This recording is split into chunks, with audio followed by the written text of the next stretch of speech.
Welcome back. Well, sadly, we have reached the last content session of the day, but the good news is it is one hell of a session and certainly something that I've been looking forward to. Here to discuss where have the ideas of AI ethics principles held or fallen during the pandemic. I'm thrilled to introduce you to really quite a fabulous lineup of panelists. So, running through them, we have Renée Cummings, who is an AI ethicist, criminologist, and data activist in residence at the University of Virginia. We have Wendell Wallach, who's a senior advisor at the Hastings Center and a senior fellow at the Carnegie Council for Ethics in International Affairs. We've got Miriam Vogel, who is president and CEO of Equal AI. And we have Jason Millar, director of the Canadian Robotics and AI Ethical Design Lab, Canada Research Chair in Ethical Engineering of Artificial Intelligence and Robotics at the University of Ottawa. And finally, last but not least, to keep the order, we have our moderator, who is Kristen Thomasen.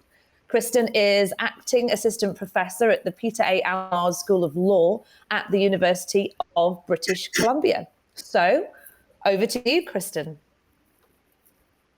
Wonderful. Thank you. Thanks so much for having us. I don't want to take up any more time than is necessary. So I'm going to ask the panelists a few questions just to get the conversation going. And we'll start with Renée. Renée, in my observation or research, it seems that there's been some public concern, I think, in response to some of the AI-driven data collection, surveillance technologies that have been used in response to the pandemic or in ways to mitigate the pandemic. Some examples could include things like the collection and analysis of health data to make predictions about infection. Perhaps we've seen some striking examples of the use of robotics and drone technology in public space to ensure people keep social distance or to send people home when under quarantine, that sort of thing. And I think there's some concern about the possibility of mission creep, of some of these technologies maybe sticking around longer beyond the scope of the pandemic when they've been introduced as sort of a response specifically to these health concerns.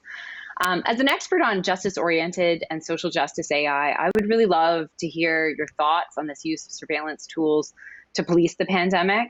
And whether you think at all that public health concerns have maybe justified the introduction of technologies that might not otherwise have been considered acceptable, and what this means for us going forward.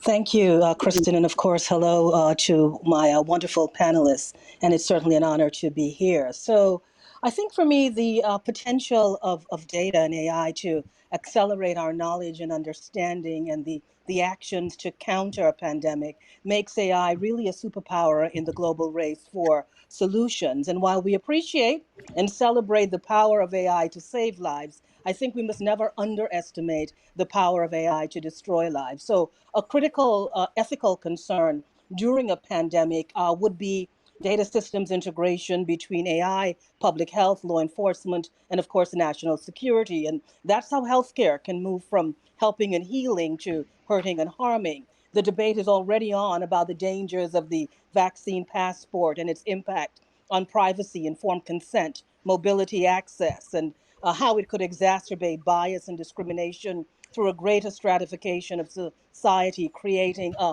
more nefarious new class of citizenship. And while we want to use our data to save our lives and the lives of others, we do not want our data to be weaponized against us. And that's what makes surveillance technologies as a public health strategy so critical for further discussion, because what we have seen from a social justice perspective, or just naturally, would be the ability of such technologies to infringe on individual rights and undermine the democratic processes and, of course, erode human rights. I think surveillance tech as a public health response during a pandemic is much more about a big tech arms race to sort of like own the AI global infrastructure more than delivering precision healthcare.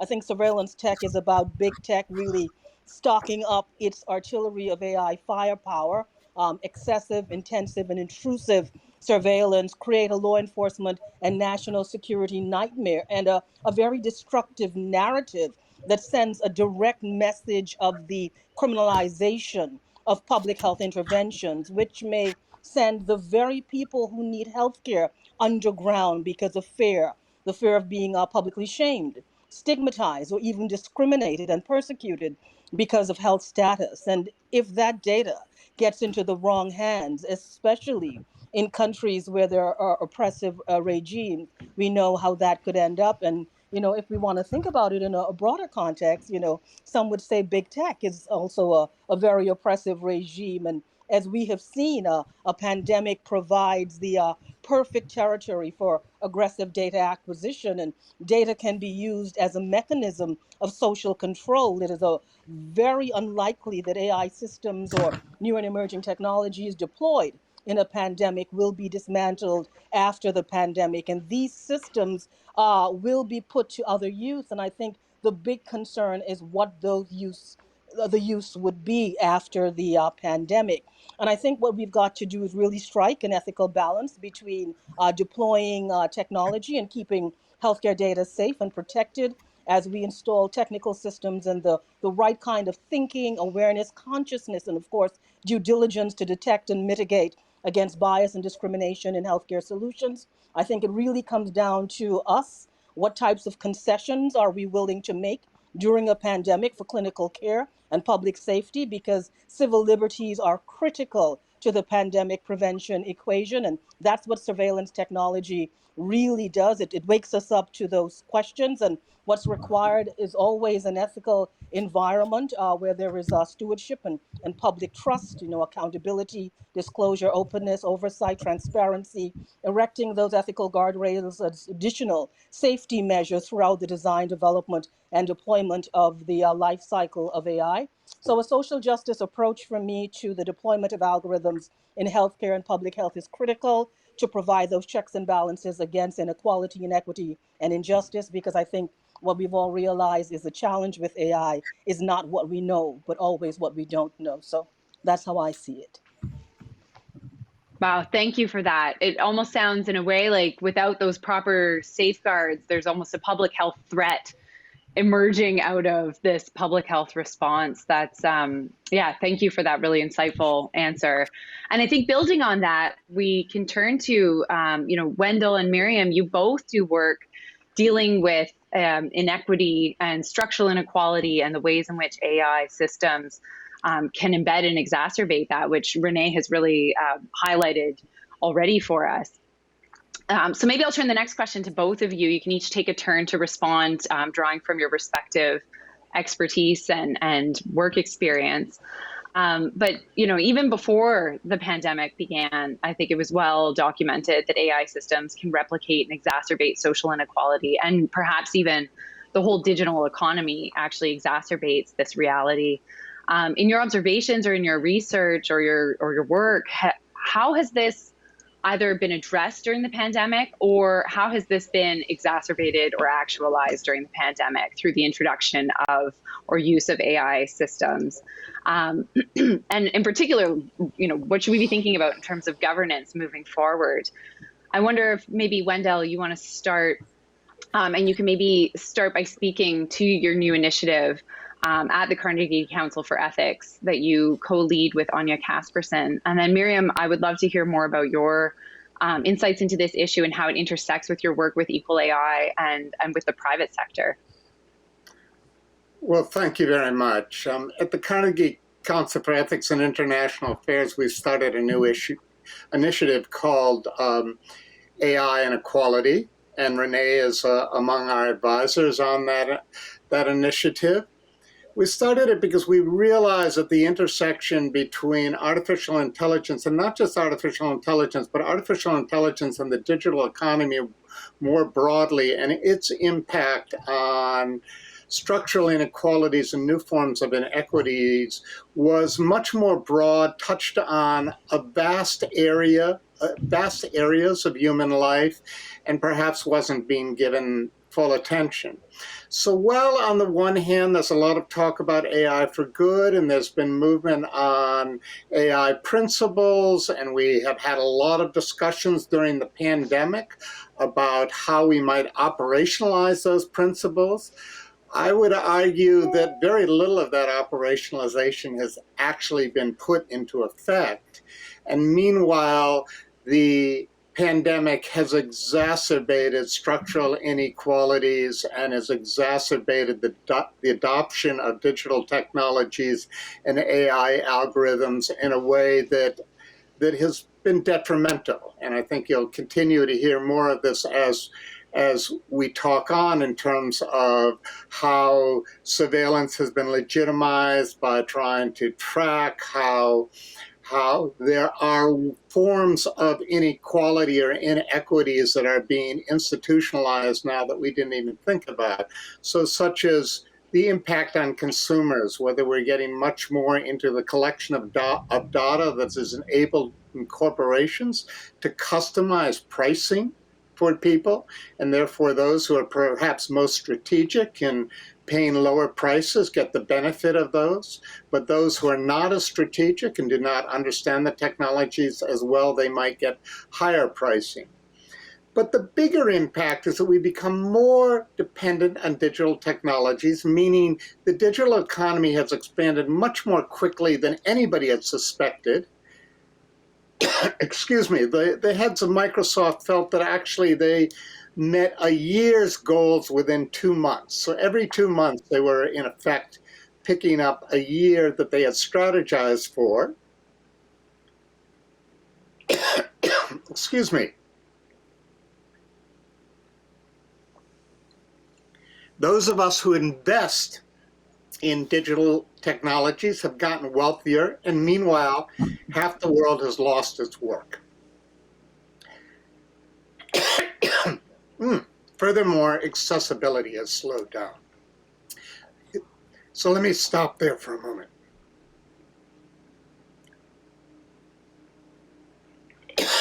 Miriam, why don't you go ahead?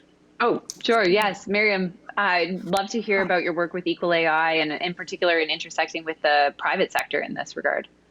Yeah. And I just want to enjoy for another moment Renée's prophetic comments, really. I mean, I think as we all are so far deep in the pandemic, I think sometimes it's hard to think about what have we given up, what have we lost. I think we're clear on day to day how our lives have changed, but to be able to really get that broad perspective that she's given us into what we could be sacrificing down the line, I think is really poignant and exactly what I'm so grateful we're all here to talk about today.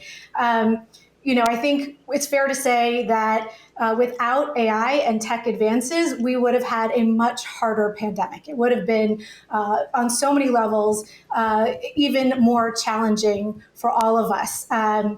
Even in terms of family celebrations that became, COVID Thanksgiving and COVID holidays, we had my daughter's bat mitzvah in the pandemic. And because our synagogue had been forced to adapt to COVID, we were able to proceed. And not only that, we had friends and families and all of our former au pairs able to participate in the ceremony. So to be sure, tremendous benefits. But because we've jumped in years ahead of our trajectory for where we thought we were going with the digital future, our concern is that we've jumped in without the infrastructure and guardrails in place to make sure that we know what we're getting and that it's safe, and that we've thought through the very questions that Renée has brought up and Wendell was also talking about.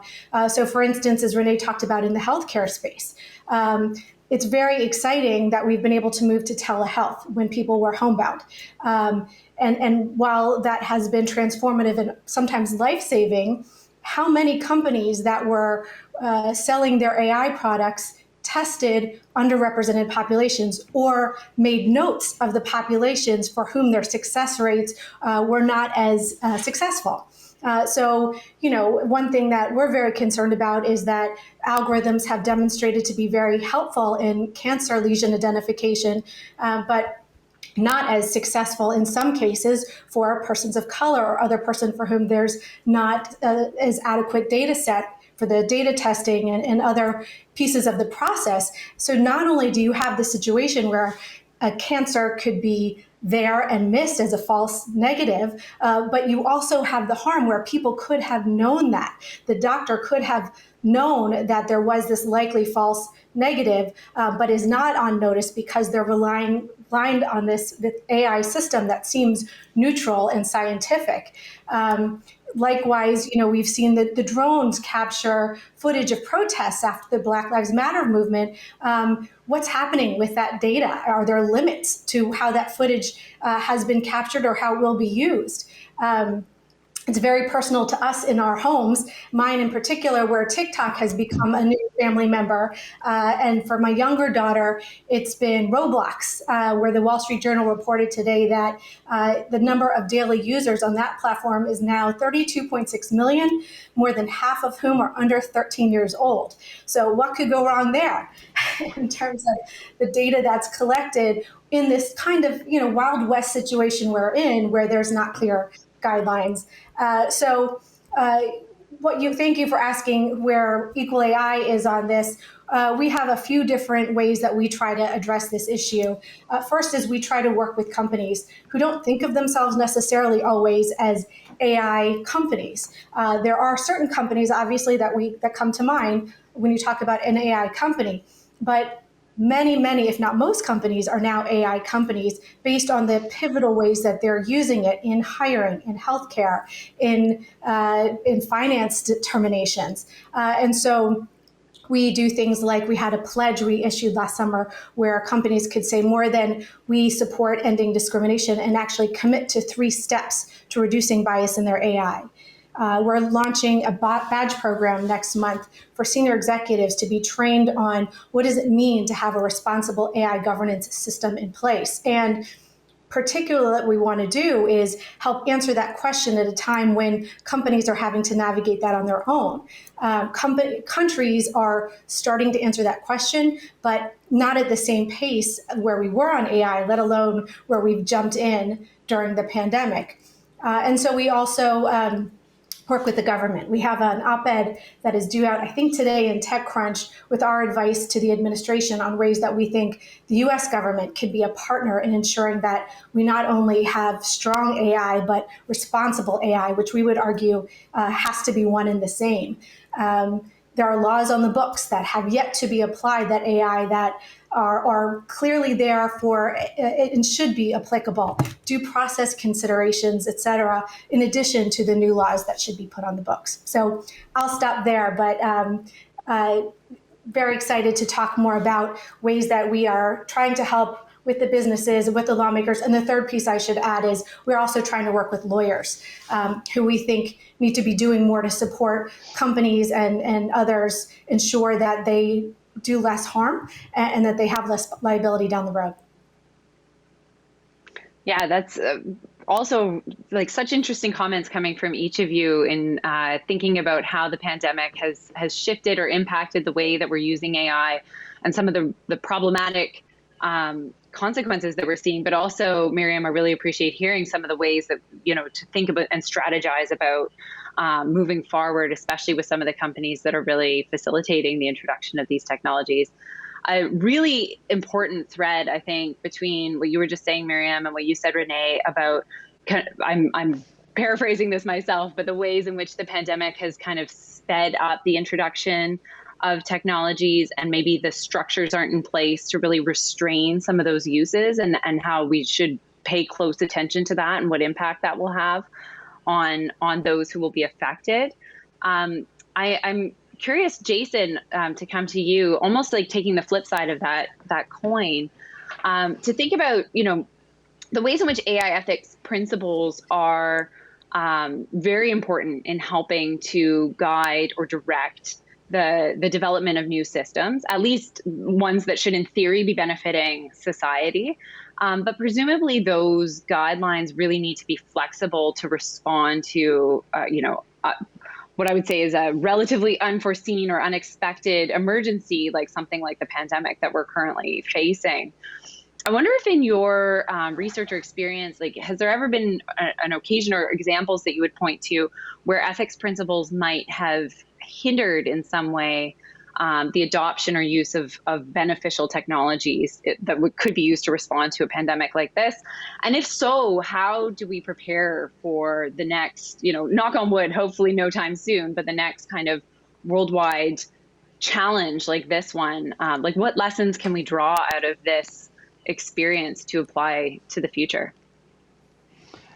Thanks, Kristen. And just thank you for having me. It's just been wonderful listening to everybody talk about these issues so far. And yeah, I think I can add a little bit of thought to this. So as Renée pointed out, so eloquently, I think the act of balancing these principles that we now have, which are a good thing. I mean, these principles it's good that we're thinking about principles. It's good that there's been so much movement in the last 3, 4, 5 years in identifying and having conversations around principles for AI, for designing these AIs responsibly.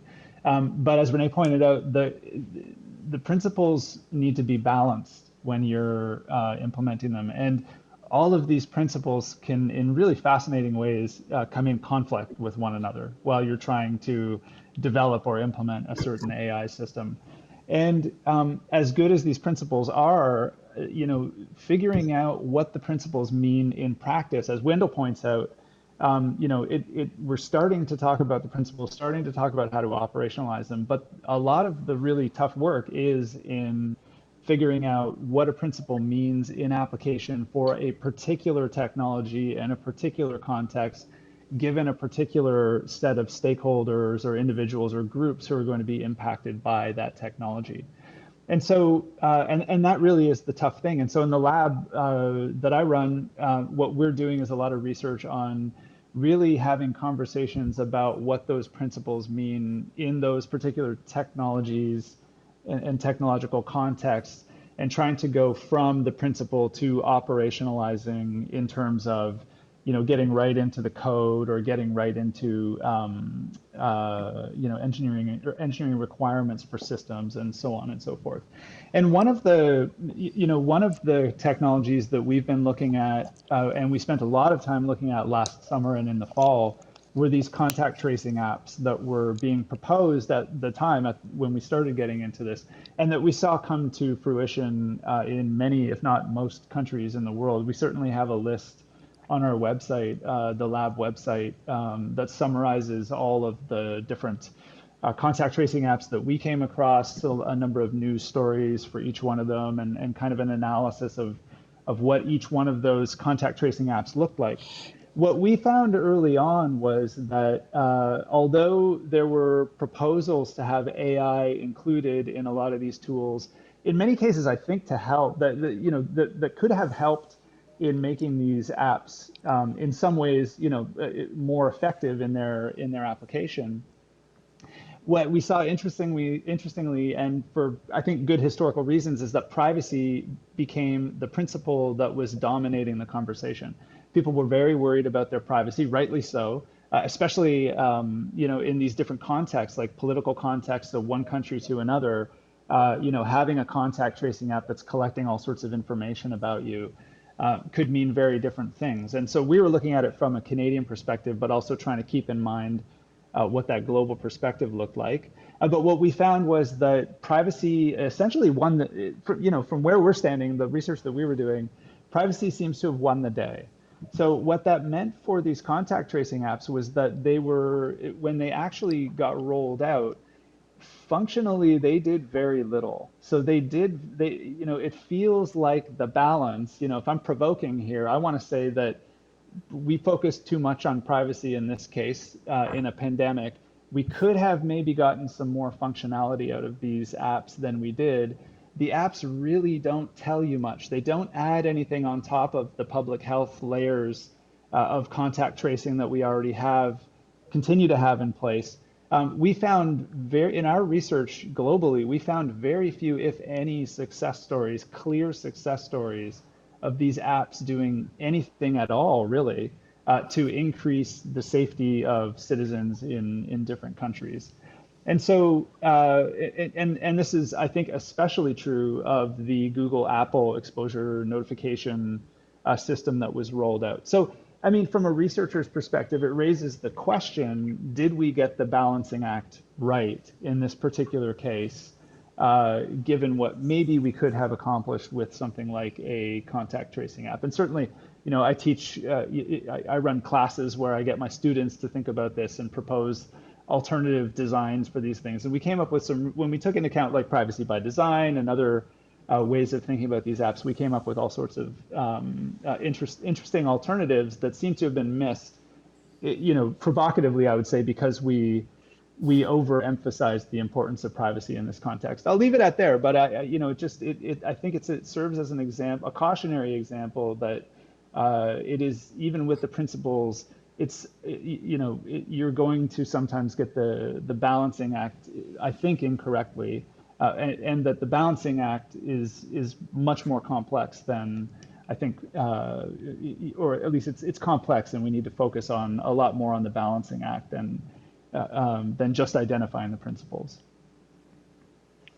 Yeah, thank you. That raises such a challenging conundrum in a way, like this conversation that we've been having about how the pandemic can potentially fuel the introduction of a technology in ways that might not otherwise be permitted or acceptable. But then on the flip side of that is the fact that some of the examples we have, maybe like in your case of protecting privacy and ensuring privacy is a very strong value, might actually hinder some of the efforts that could otherwise perhaps be really useful or beneficial in mitigating some of the public health issues in the pandemic. So a very difficult balancing act to strike there. As a privacy advocate myself, it's hard not to see the value of protecting privacy, but I completely take your point. So in the last sort of, I think around 6 minutes-ish that we have remaining, I'd love to open the floor back up to each of you, generally speaking, just to give any final thoughts or responses to your fellow panelists if you'd like to. But also just, my curiosity would be, so where do we go from here? Like, what's the next step? So feel free to answer that however you'd like to use your remaining couple of minutes. But why don't we go in the same order that you each spoke in already? So Renée, we'll come to you first. Sure. I think for us, we're already in the next step, which is we have seen resistance to some of these new and emerging technologies, of course, AI and the ways in which they're being applied, or the deployment of these algorithmic decision-making systems that were designed with an intent to save lives during the pandemic that are now being used in ways that we may find just a little more creative than they were actually designed.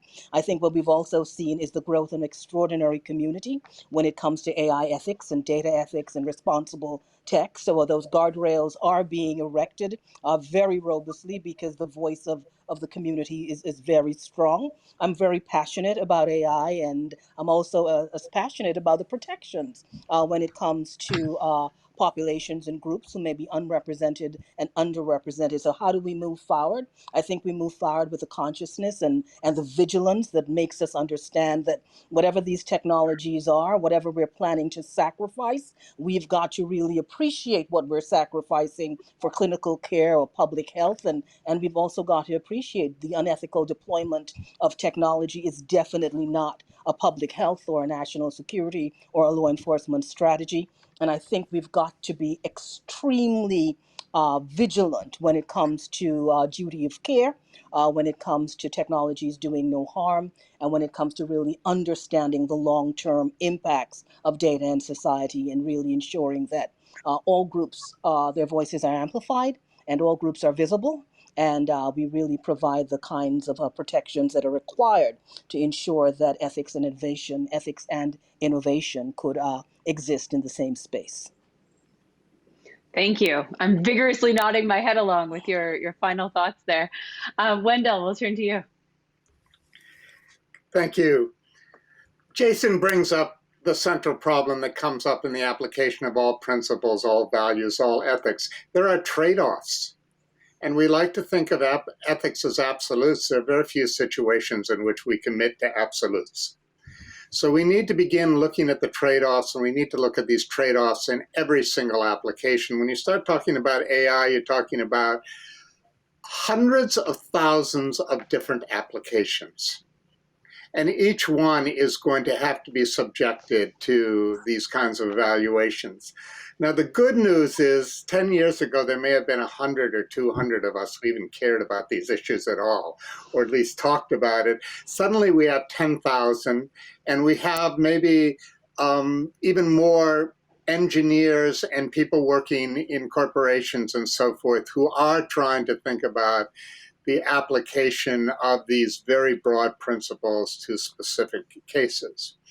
But I do want to again emphasize that we do not mistake the trees for the forests. Even if we get it right in a few applications, if the overall impact of AI and the digital economy is to exacerbate inequalities and to give extend power to those who are both manipulating our behavior for marketing purposes or manipulating our behavior for propaganda and political ends, we will lose out regardless of how effectively we apply the principles to specific cases in healthcare or in addressing special forms of discrimination. Yes, thank you very much for that last group of insights, really. Miriam and Jason, we just have a couple of minutes left. So if you'd each like to take a minute to just kind of sum up your final points, that'd be really wonderful. Thank you. I think Wendell says it so well that it's a very delicate, tenuous balance. And if we get it wrong, you know, the future of the world is at stake. So no pressure there. In terms of solutions, thank you for ending on this positive note. I'll be brief and just say the reason that we divide our efforts into 3 separate streams is not by coincidence. Those are the areas where we think are part of, if not a full some part of the solution. One is the lawyers, as I mentioned before.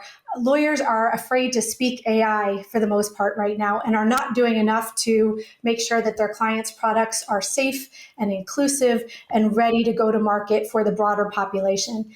Second of all, we need guardrails. We can't expect companies to be nonprofits and government organizations that are only worried about public good. At the end of the day, they have profits and shareholders and boards to respond to, and we need government to clarify what our expectations are and what the consequences will be of breaching those expectations. And then finally, we do need companies to realize the power of what they're working with here, either by building or using AI products. And what we're trying to push forward here is responsible AI governance systems. It's hard because it's not clear, and they each bring up really challenging questions, to be sure. But if you have a nuclear arsenal at your disposal, you're going to have to be thoughtful about all the protections around that as to how and when. Similarly with AI, it's incumbent upon companies to think about the safeguards around this new level of power. Thank you. And Jason, final word. Yeah, just quickly, you know, I'll try to end on a positive note as well. You know, what we need to do and are doing in many cases now is really changing the way that we think about educating engineers and computer scientists who are developing these to really drive a cultural change in the profession from early on in their education, and really challenge those you know, those budding professionals to take seriously the question, what does it mean to design technologies for the public welfare? It's something that we do in Canada. We take an oath to have the public welfare at the top of our list of things that we're supposed to be focusing on as engineers. I take that to heart.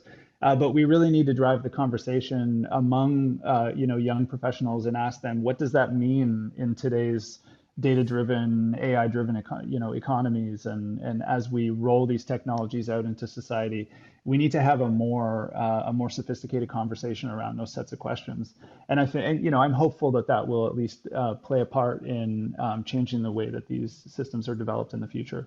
I'm an optimist. Thank you. Thank you all so much for sharing your expertise today. This was a really engaging conversation, and I'm feeling very motivated and nice to leave on sort of thinking toward an optimistic future. note. So thank you all very much. Wow. Thanks, everyone. That was a profound note to end on, and an optimistic one as well. But that now concludes our content for today.